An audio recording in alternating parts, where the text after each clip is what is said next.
Le son est magique.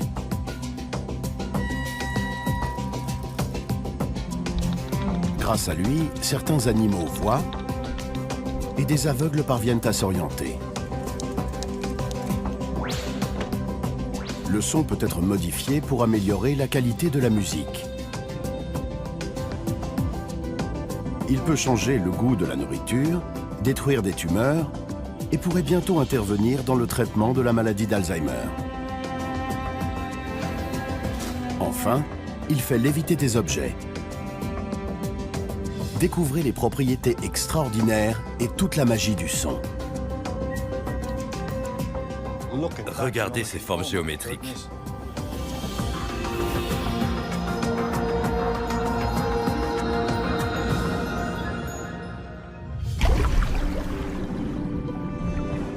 Quand on demande aux gens d'expliquer ce qu'est le son, beaucoup le comparent à des ondulations à la surface d'un étang. C'est en fait une succession d'ondes de compression qui se propagent depuis une source. On peut représenter un son de façon graphique, mesurer sa hauteur et aussi son intensité.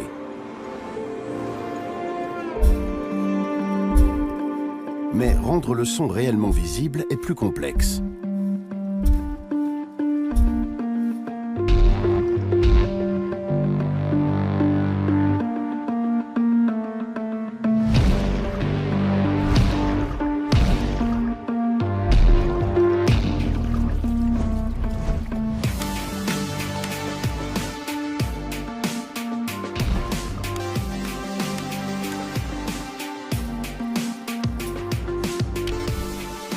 Le son interagit avec la matière de façon très surprenante. Et les découvertes récentes n'ont fait qu'épaissir un peu plus ce mystère. La cymatique est la science qui rend le son visible. Il suffit pour ça d'une plaque de métal qu'on saupoudre de sable. Le sable est réparti de façon anarchique. On ne reconnaît pas le moindre motif. Ensuite, avec un archet de violon, je vais jouer sur le bord de la plaque.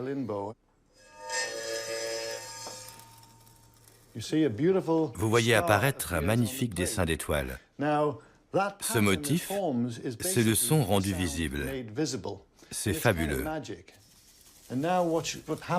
Et maintenant, regardez ce qui se passe quand on fait vibrer la plaque avec un piano électronique.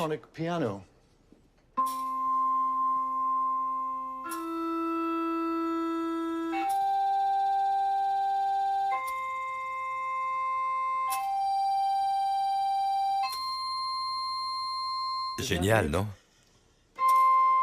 Installé à Keswick, en Angleterre, John Stuart Reid est le co-inventeur d'un nouvel instrument baptisé le cimascope. Celui-ci convertit le son en images géométriques tridimensionnelles dans de l'eau. En compressant les molécules d'eau sous la surface, le son crée une sorte d'effet de lentille qui permet à la lumière de rebondir sur ces particules. On voit bien le motif qui se forme au centre. Maintenant, regardez ce qui se passe quand je plonge le doigt dans l'eau. Je brouille le motif en question. Il disparaît complètement. Mais quand je retire mon doigt, au bout de quelques secondes, la surface de l'eau se stabilise et le motif commence à réapparaître. C'est fascinant, n'est-ce pas? Ce qu'on entend là, c'est le chant d'une baleine à bosse.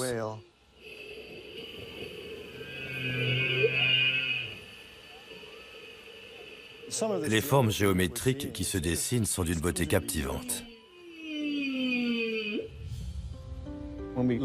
Quand on examine d'autres images générées par le cimascope, on s'aperçoit que beaucoup ressemblent à des formes de vie marine primitives. Le cimascope nous permettra peut-être un jour de savoir s'il s'agit seulement d'une coïncidence extraordinaire ou d'un nouveau chapitre de la biologie évolutive. Au fil de l'évolution, le son est devenu un système d'alerte fondamental parce qu'on entend le danger avant de le voir. C'est ce qui évite à de nombreuses espèces de se faire dévorer. Le son agit comme un système de surveillance omnidirectionnelle. L'ouïe est le sens qui ne se repose jamais. Même quand on rêve, le cerveau écoute. Quand on dort, on n'est pas réveillé par tous les sons. Supposons qu'on ait l'habitude d'entendre un bébé pleurer. C'est un son qui nous tirera du sommeil parce que notre cerveau a appris que nous devions y réagir. Donc, il nous parviendra malgré les défenses mises en place pour pouvoir dormir. Mais il arrive que le son nous joue des tours, qu'il se réverbère et renvoie un écho qui transforme les mots en une bouillie inintelligible. Trevor Cox gagne sa vie en résolvant ce type de problème. Je suis diplômé en physique, mais je suis aussi musicien. Pour moi, c'était le moyen de combiner mes deux passions. Trevor Cox enregistre des sons dans des lieux insolites, avec un appareil en forme de tête qui reproduit l'ouïe humaine. Je suis fasciné par la façon dont l'architecture transforme la musique, la modifie et l'embellit. Parfois, j'améliore la musique, et parfois, j'améliore des mots pour faciliter la communication.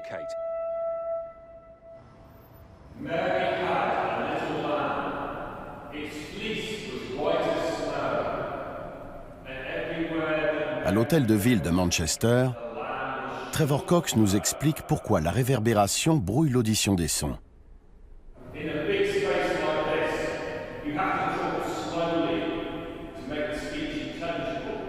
À l'intérieur d'un bâtiment, le son de ma voix parvient à mon auditeur après avoir rebondi sur le sol, les murs et le plafond.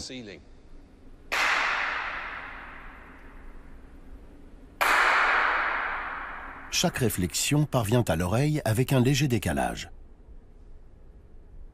Ça amplifie le son de ma voix. C'est pour ça qu'il est très facile de projeter sa voix dans un lieu comme celui-ci. En revanche, ce n'est pas l'idéal pour prononcer un discours, parce que les mots se télescopent et se mélangent les uns aux autres. Le résultat n'est pas très intelligible.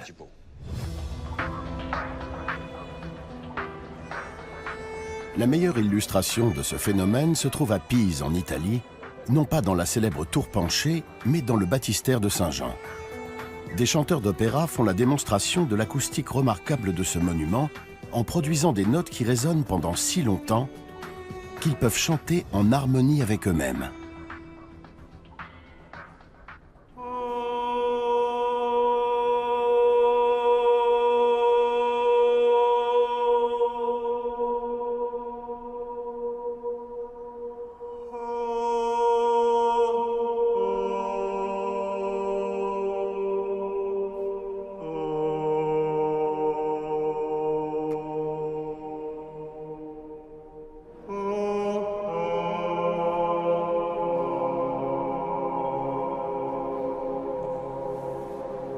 Chaque note résonne pendant pas moins de 9 secondes.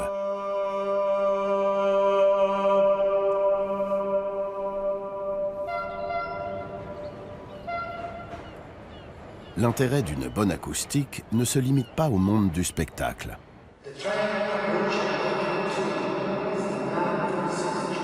Dans une gare, si les annonces sont incompréhensibles, les voyageurs risquent de rater leur train, bien sûr. Mais il y a plus grave. Quand il faut faire évacuer les lieux à cause d'un incendie ou d'une alerte à la bombe, il faut que les annonces soient parfaitement audibles. Les ingénieurs acoustiques qui travaillent dans ce studio à Manchester sont capables de nettoyer le son en créant un modèle informatique de la gare, puis en réglant le système de sonorisation ou en modifiant l'acoustique de l'édifice. On utilise des haut-parleurs directionnels dirigés vers les voyageurs et non vers les surfaces réfléchissantes du bâtiment. On peut aussi recouvrir tout le mur d'un matériau absorbant acoustique. Le train à l'approche voie 2 partira pour Milan à 9h26. Les voyageurs à destination de Milan sont priés de se diriger. En se plaçant au point d'écoute idéal de ce laboratoire, un concepteur de théâtre ou de salle de concert peut se faire une idée de l'acoustique du bâtiment avant sa construction et la comparer avec celle des meilleures salles du monde. Je vous emmène au Symphony Hall de Boston, aux États-Unis. Mary had a little lamb. His fleece was white as snow.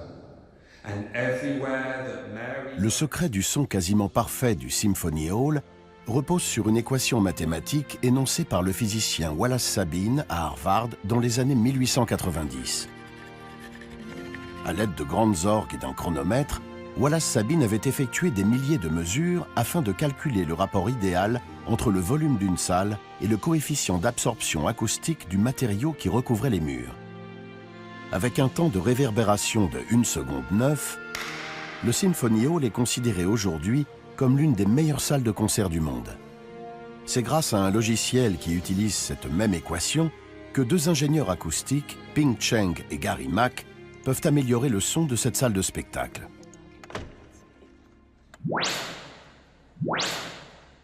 Ils mesurent tout d'abord le temps que met le son pour se réverbérer sur les murs et le plafond, en gardant à l'esprit les délais idéaux pour la voix et pour la musique. Puis, ils créent un modèle informatique de cette simulation acoustique, ce qu'on appelle une oralisation. Les murs du fond, sous le balcon, sont ceux qui vont renvoyer la réverbération la plus longue. Ce procédé leur permet d'adapter le rendu sonore de la salle en fonction de son utilisation. Ces panneaux acoustiques sont rétractables. Pour un discours, on les laisse sortis, mais pour un concert, on les rétracte parce que la musique nécessite une réverbération latérale. Il faudrait baisser encore les panneaux réflecteurs. En quelques minutes, un ensemble de panneaux mobiles convertissent la scène du théâtre en auditorium.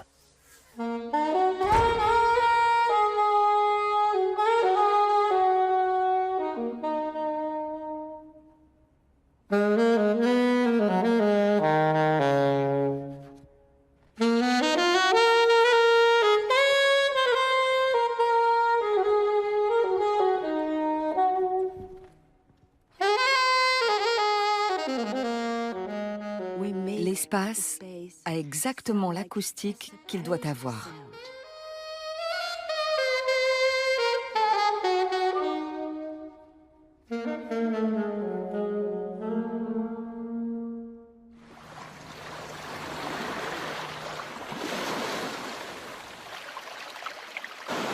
Chacun d'entre nous réagit de façon différente au son ou au bruit. Cela dépend en grande partie de notre personnalité et de la provenance des sons en question. En général, les sons produits dans la nature, même s'ils sont forts, sont perçus comme moins désagréables que ceux de la vie moderne. Mais à quel moment l'intensité d'un son devient-elle insupportable ? Un sonomètre mesure le niveau de pression acoustique. Celui d'une conversation normale tourne autour de 60 décibels. L'échelle étant logarithmique, un niveau de 70 dB est 2 fois plus fort. À partir de 85 dB, le port d'une protection est recommandé. Au-delà de 90 dB, le son est nocif et une exposition prolongée peut entraîner une perte d'audition.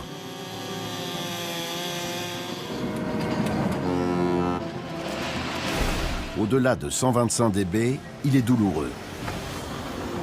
Un bruit fort provoque une réaction de défense ou de fuite. Et un environnement bruyant peut générer du stress, de l'angoisse, une accélération du rythme cardiaque, des insomnies, un état de fatigue et une dégradation des rapports sociaux.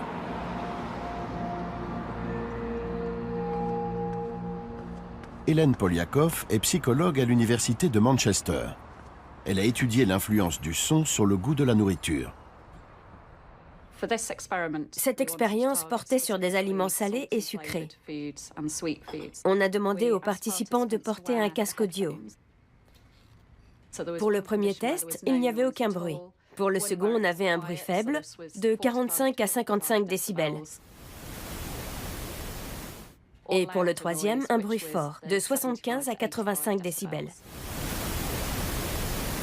Les participants devaient fermer les yeux pour ne pas voir quel aliment on plaçait devant eux. Ils le prenaient et le mangeaient. Il s'est avéré que la nourriture leur semblait moins sucrée ou moins salée quand il y avait un bruit de fond. Cela pourrait expliquer pourquoi, en avion, les plats nous paraissent souvent fades. Un bruit de fond élevé, ce qu'on appelle un bruit blanc, empêcherait donc le cerveau de traiter de façon aussi complète les autres données sensorielles. Un bruit blanc nous distrait et fait obstacle à l'analyse correcte du goût des aliments. Le goût paraît moins marqué parce qu'on est moins attentif.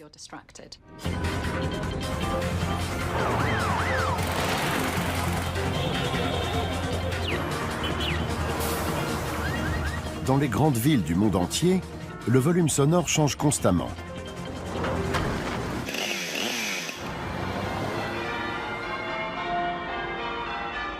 Les sons qui étaient autrefois très audibles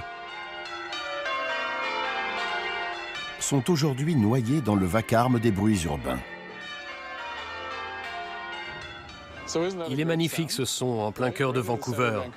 Barry Truax est professeur émérite de communication acoustique à l'université Simon Fraser.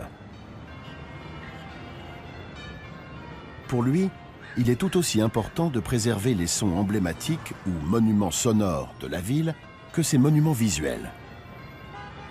Avec une équipe de chercheurs, il a donc décidé de mesurer jusqu'où on entendait encore les cloches de la cathédrale du Saint-Rosaire. Il craint que le grondement de la circulation ne noie complètement les sons historiques de la ville.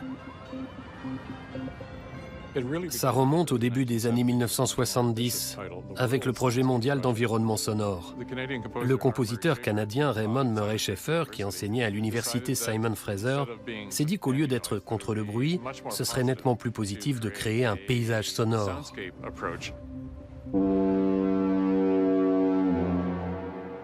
Un paysage dans lequel les signaux acoustiques deviendraient des monuments. On s'est d'abord demandé lequel serait le plus représentatif.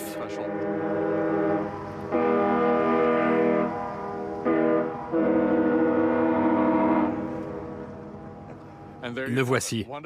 C'est un des monuments sonores les plus caractéristiques du Canada. Les 4 premières notes de l'hymne national. Depuis près de 50 ans, ce son fait partie du paysage sonore de Vancouver. Et c'est celui qu'on associe le plus à cette ville.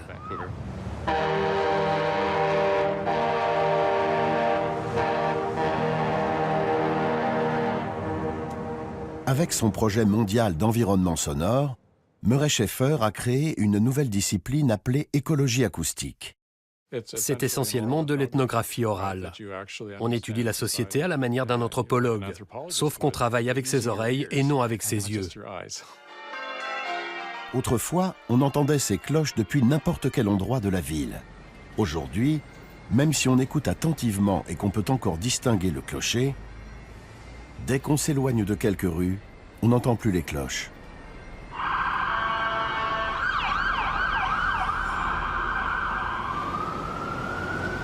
Et voilà la différence entre le monde acoustique et le monde mécanique. On n'est qu'à quelques rues. Il y a 100 ans, les habitants de Hillcrest et du sud de Vancouver entendaient les cloches de la cathédrale du Saint-Rosaire. Vous savez la distance que ça fait? Mais il y a un siècle, la cathédrale était l'un des bâtiments les plus hauts de la ville. Aujourd'hui, elle est perdue dans une forêt de béton.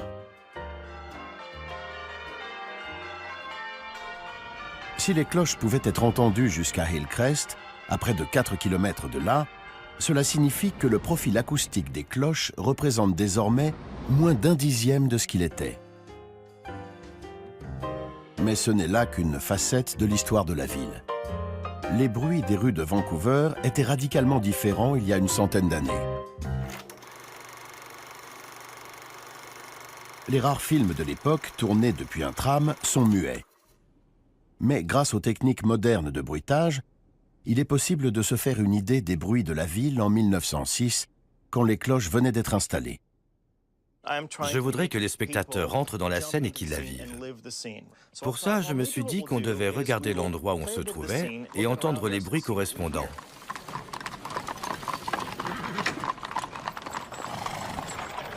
Là, on n'est qu'à 2 pâtés de maison de la cathédrale du Saint-Rosaire et de ses cloches. Vous pouvez les ajouter? Bien sûr.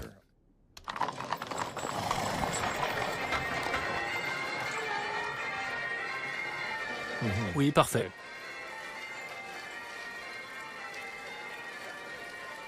Tous les autres sons passent au second plan. Le bruit de la circulation n'était pas aussi omniprésent, c'était à une échelle humaine.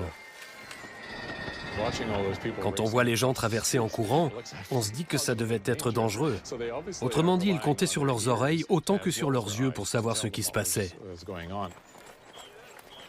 Les sons sont clairs et distincts, et aucun ne domine les autres, comme c'est le cas de nos jours. D'après Barry Truax, même si les grandes agglomérations ont toujours été bruyantes, à l'époque, le bruit était parfaitement supportable. Il suffit de se promener dans Venise pour retrouver l'ambiance sonore de nos villes avant la révolution industrielle. Dès qu'on quitte les grandes artères desservies par les vaporettos pour emprunter les plus petits canaux, on entend le monde tel qu'il était avant l'invention du moteur à combustion interne. Au lieu du bruit des moteurs essence et diesel, on entend celui des voix et des pas.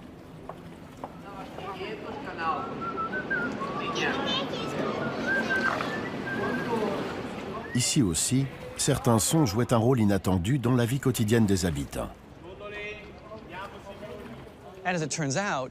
En fait, les gens écoutaient sans arrêt leur ville. On a été surpris d'apprendre qu'ils étaient très attentifs et que la ville leur parlait par bien des manières. Neil Atkinson est fasciné par la façon dont les sons et les bruits rythmaient la journée de travail. Bien avant la radio, la télévision, l'Internet, et même avant la construction du Saint-Rosaire à Vancouver, les cloches étaient un moyen essentiel de communication. Les gens n'ayant pas de montre, c'était elles qui réglaient leur journée, d'autant qu'elles n'indiquaient pas uniquement l'heure des services religieux. Par exemple, la plus grosse cloche du campanile, la marangona, signifiait aux ouvriers qu'ils devaient se rendre à l'arsenal.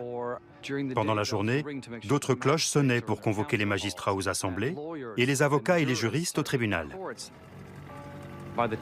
Quand elles avaient fini de sonner, tout le monde devait être arrivé. Le quotidien de la ville était donc réglé selon une chorégraphie acoustique. On observait la même chose dans d'autres cités de la Renaissance, comme Florence. Ici, le premier hôtel de la ville, le Palazzo Vecchio, possédait sa propre cloche qui rivalisait avec celle de la cathédrale. Cette cloche devait être la plus grosse et la plus sonore, et être au sommet d'une tour assez haute pour asseoir la légitimité et l'autorité du gouvernement.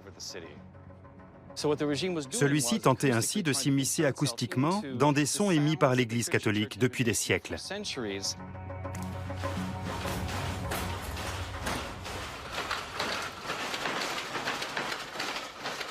Le gouvernement et l'Église n'étaient pas les seuls à vouloir s'assurer la maîtrise des sons de la ville.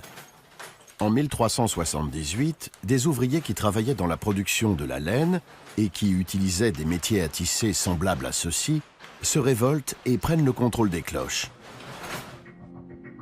En quelques minutes, les cloches de 8 campaniles dans la périphérie de Florence sonnent afin de coordonner une des premières, sinon la première révolte ouvrière couronnée de succès en Europe. Au son des volées de cloches, 10 000 ouvriers envahissent la place devant le Palazzo Vecchio afin de faire entendre leur voix. C'est exactement ce qui s'est passé place Tahrir en 2011, quand les Égyptiens se sont rassemblés, faisant du bruit et refusant de vider les lieux. Les cloches, c'était un peu les réseaux sociaux de l'époque. Le vacarme de la foule a retenti dans tout le Palazzo Vecchio, si bien que le gouvernement a fini par céder. Ses membres sont descendus sur la place pour remettre aux ouvriers les clés du palais et sont rentrés chez eux. Le peuple avait gagné.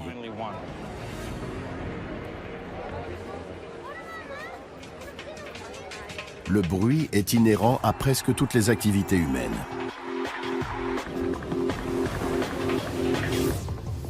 Le silence ou l'emploi de technologies plus silencieuses sont devenus très précieux dans nos villes trop bruyantes. De loin, on ne nous entend pas et on ne nous sent pas. À Vancouver, Sheldon Rideout a fondé une entreprise paysagiste qui n'utilise aucun outil à essence. Avant, avec les moteurs de temps, on était couvert de substances toxiques et on travaillait dans un vacarme permanent. Aujourd'hui, on est juste couvert de poussière. Au début, les employés de son entreprise faisaient tout manuellement. Puis, les technologies ont évolué. Nos outils fonctionnent avec une batterie au lithium. C'est un peu la version Tesla du matériel de jardinage. Certes, ils ne sont pas totalement silencieux, mais ils font moitié moins de bruit que des outils à essence. J'entendais régulièrement « On en a marre du bruit et de l'odeur de l'essence. On en a marre que notre journée soit gâchée dès qu'une entreprise de jardinage arrive. » On ne peut pas supprimer complètement le bruit, mais en le réduisant, on fait baisser le niveau de stress.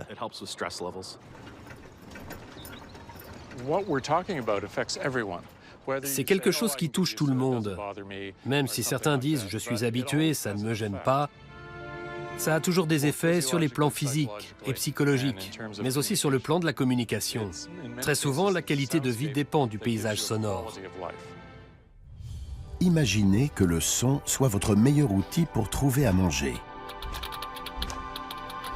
Votre principale méthode de survie. C'est le cas de ces chauves-souris appelées sérotines des maisons. Les chauves-souris sont des animaux extraordinaires qui font tout sans se servir de leurs yeux. James Simmons est professeur de biologie à Brown University, à Providence, dans le Rhode Island. Dans une pièce, il a installé un dédale de chaîne en plastique. Avec l'aide de la chercheuse postdoctorale Kelsey Hum, il étudie la faculté des chauves-souris à s'orienter grâce au son. Son but, améliorer l'orientation par écholocation chez l'homme. Dans la nature, les chauves-souris n'ont aucun mal à se diriger entre les branches et les feuilles, tout en chassant des insectes et en volant à plusieurs mètres par seconde. Filmée par une caméra haute vitesse, l'expérience simule le milieu naturel de ces petits mammifères. On a reproduit la végétation en suspendant des chaînes en plastique noir au plafond. Sur le plan acoustique, le résultat est très similaire à un enchevêtrement de branches. Les sons émis par les chauves-souris ne rentrent pas dans la gamme des fréquences audibles par l'oreille humaine. James Simmons utilise donc un détecteur d'ultrasons pour convertir ce signal en une fréquence audible. Il s'intéresse à la façon dont le cerveau de l'animal traite les signaux sonores et effectue des calculs mathématiques complexes extrêmement rapidement. La chauve-souris émet des sons et son cerveau fait des calculs hyper rapides basés sur le temps que met l'écho d'objets éloignés à lui parvenir. Or, ce sonar est capable d'effectuer ces mesures si rapidement que l'animal voit ces objets avant d'émettre le son suivant. Nos ordinateurs numériques ne sont pas assez puissants pour ça. James Simmons a ainsi découvert qu'à partir des échos reçus par leur sonar, les chauves-souris étaient capables de visualiser des images en 3 dimensions. Quand on voit un objet, on distingue sa couleur, sa texture et bien d'autres détails. Mais l'image sonore d'un insecte que la chauve-souris reçoit est réduite à 3 ou 4 parties du corps. Le son émis en direction de l'insecte rebondit sur les parties de son corps et renvoie plusieurs échos. Or, quand elle chasse, la chauve-souris vole selon une trajectoire courbe. Ainsi, à chaque fois qu'elle émet un signal, elle obtient une image sous un angle légèrement différent. De ce fait, elle perçoit les éléments du corps de l'insecte en 3 dimensions. Les chauves-souris voient avec le son.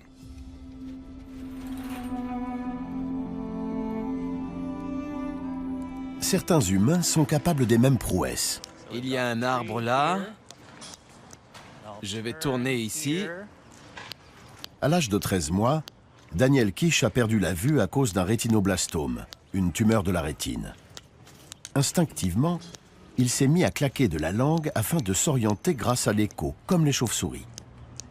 Ce n'est pas avec sa canne, mais avec sa bouche qu'il émet les clics que vous entendez. Après, un grand espace ouvert, mais on approche d'une construction. Il appelle cette forme d'écholocation le flash sonar. Et c'est comme ça qu'il se dirige sans rien voir. Je n'étais pas conscient de ce que je faisais. C'est simplement la conséquence de ce qui m'est arrivé quand j'étais enfant. J'obtiens une image à 360 degrés. Le toit au-dessus de nous n'est pas plein. Il y a des espaces d'ouverture, comme s'il y avait des lattes. Ce que je vois m'apparaît comme des formes géométriques floues, des images mouvantes, dynamiques. Elles ont une profondeur, un contour, une consistance, et elles me renseignent sur l'emplacement d'un objet ou sa densité. J'entends aussi ce qu'il y a au coin d'une rue ou à travers des objets. Le son est omniprésent.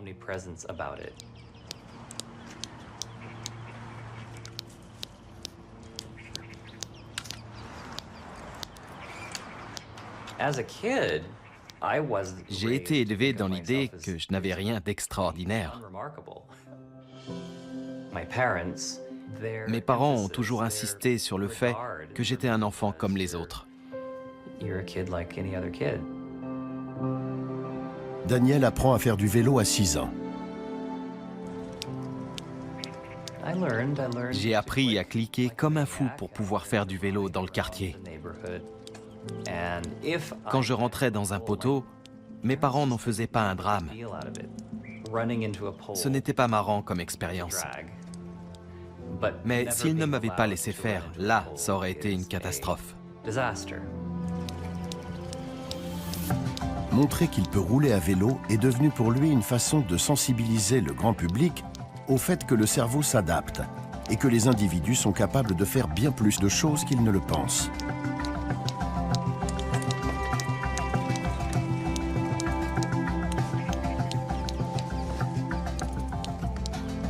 Il y a 15 ans, on n'en parlait pas. Vous allez fermer les yeux quelques instants et je vais vous apprendre ce qu'est l'écholocation. Mais aujourd'hui, des scientifiques étudient cette méthode, des instructeurs veulent s'y former et des aveugles veulent l'apprendre. Être capable de se déplacer dans n'importe quel environnement et dans n'importe quelle circonstance est vital. Rien n'est plus important que de jouir de cette liberté. Nous avons demandé à Daniel de dessiner de mémoire l'image mentale de la pergola qu'il a obtenue par écholocation.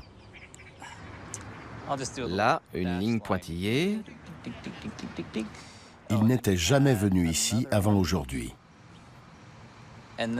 Ensuite, il y avait une autre colonne ici. Mon talent de dessinateur est mis à rude épreuve. C'est fini. La précision de son image mentale est étonnante. Ça prouve que le cerveau traite les informations qu'il reçoit. Sauf qu'on utilise le son et non la lumière pour créer des images. Alors, j'avais raison pour le toit. Cela prouve aussi que l'homme peut voir grâce au son comme les chauves-souris. Mais ces dernières ont un avantage sur lui. Les bruits parasites ne les gênent pas. À Brown University, le professeur Simmons nous explique que ces petits mammifères vivent dans un monde très bruyant. Le niveau sonore de leur sonar tourne autour de 120-130 décibels. Quand une cinquantaine d'entre elles volent dans le même espace, elles sont exposées à un bruit très fort. Pourtant, elles ne semblent pas souffrir de la moindre perte d'audition, contrairement à ce qui se passe pour les humains. D'où l'intérêt de découvrir comment elles se protègent.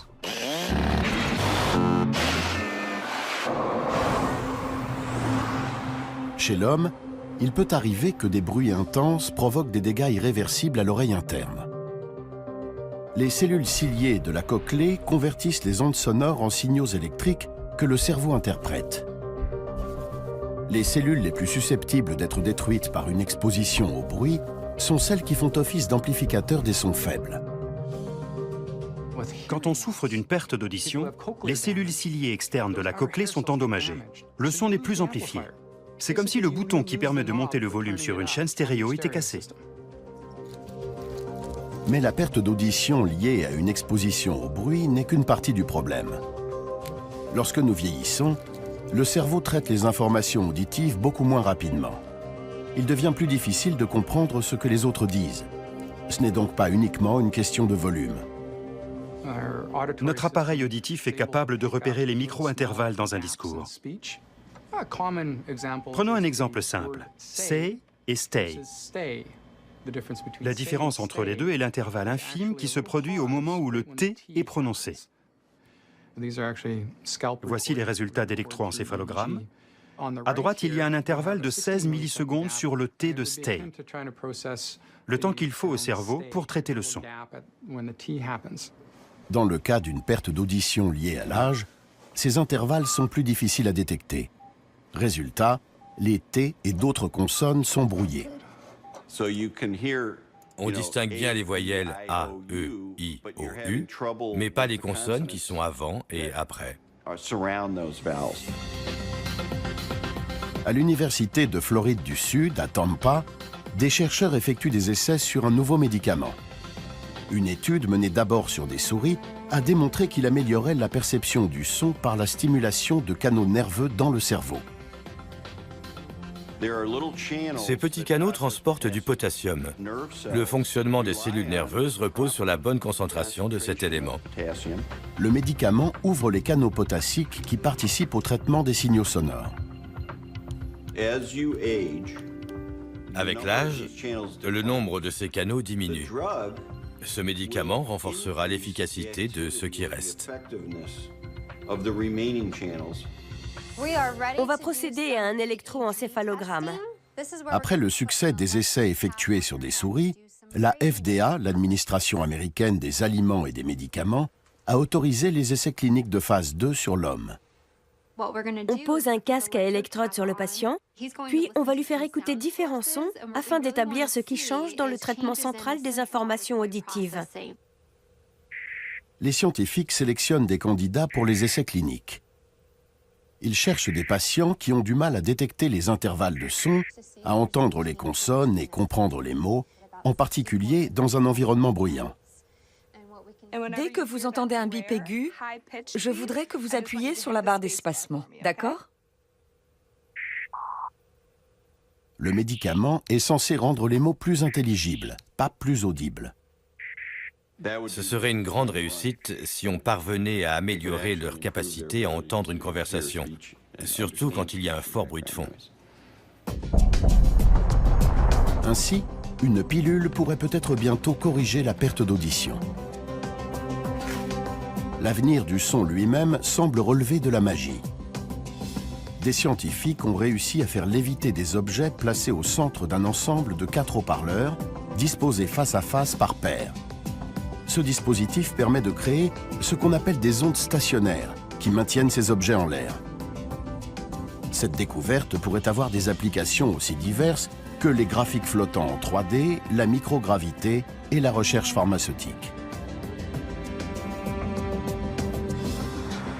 Le son a déjà révolutionné la médecine depuis que des chercheurs du Brigham and Women's Hospital de Boston ont couplé un IRM à un appareil à ultrasons. Toutes les femmes enceintes connaissent au moins une des applications de l'imagerie par ultrasons, l'échographie. Mais cette équipe se sert du son pour brûler des tumeurs. C'est une forme remarquable de chirurgie non invasive. Bien, nous allons entamer la procédure sur votre fibrome utérin. On focalise le faisceau d'ultrasons sur les tissus de la même façon qu'on concentre les rayons du soleil avec une loupe. Les ondes sonores provoquent alors une vibration localisée des molécules tissulaires. À son tour, la vibration entraîne un échauffement qui détruit les cellules de la zone ciblée. La thermométrie est ici un facteur essentiel et l'IRM est le seul appareil d'imagerie qui permette un contrôle aussi précis. Les changements d'intensité du signal sont visibles en temps réel. Cette zone est devenue blanche. Ça m'indique que c'est à cet endroit du fibrome que l'énergie est concentrée. Dès qu'on dépasse le seuil de 55 degrés, les cellules sont détruites. L'utilisation de faisceaux d'ultrasons contrôlés par IRM peut également soulager la douleur dans les cas de cancer des os. Et les chercheurs effectuent actuellement des essais cliniques, entre autres sur les cancers de la prostate et du sein. L'essai clinique le plus prometteur pour l'instant est celui mené pour arrêter les tremblements incontrôlés. C'est-à-dire quand les patients tremblent comme ceci. De fait, ils sont incapables d'écrire ou de manger seuls. En ciblant la zone concernée du cerveau, cette technique stoppe immédiatement les tremblements. On peut donc approcher de la tête du patient un transducteur, grâce auquel les ultrasons pénètrent dans le cerveau de manière non invasive. Cela va permettre des applications passionnantes. À Brisbane, en Australie, on teste une autre forme d'ultrason dans le cadre du traitement de la maladie d'Alzheimer. Jürgen Goetz et Gerhard Leinenga ont conçu une expérience sur des souris nées avec une mutation génétique qui entraîne une production de plaques séniles, caractéristique de la maladie d'Alzheimer. Les souris étant des animaux naturellement curieux, les souris normales explorent les 3 branches de ce labyrinthe en Y. En revanche, celles atteintes de la maladie d'Alzheimer ne se rappellent pas par quels endroits elles sont déjà passées et ont tendance à explorer inlassablement la même zone. Des pulsations ultrasonores ouvrent délicatement une brèche dans la barrière qui protège le cerveau contre les infections. Cela permet à une protéine du sang de stimuler les cellules du système immunitaire qui vont alors éliminer les dépôts de plaques séniles. Comme on envoie des ultrasons sous forme de pulsations, les tissus ne sont pas chauffés. Quand on les remet dans le labyrinthe en Y, les souris qui ont été traitées l'explorent entièrement, comme les souris saines.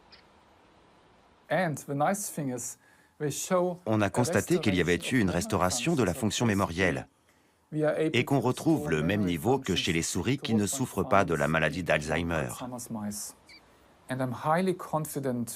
J'ai donc bon espoir qu'on puisse bientôt utiliser cette thérapie pour l'homme.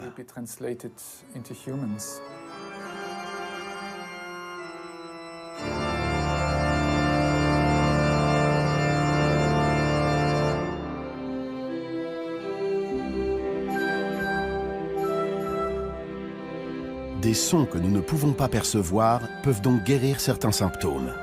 Quant aux sons que nous pouvons entendre, ils ont structuré notre histoire.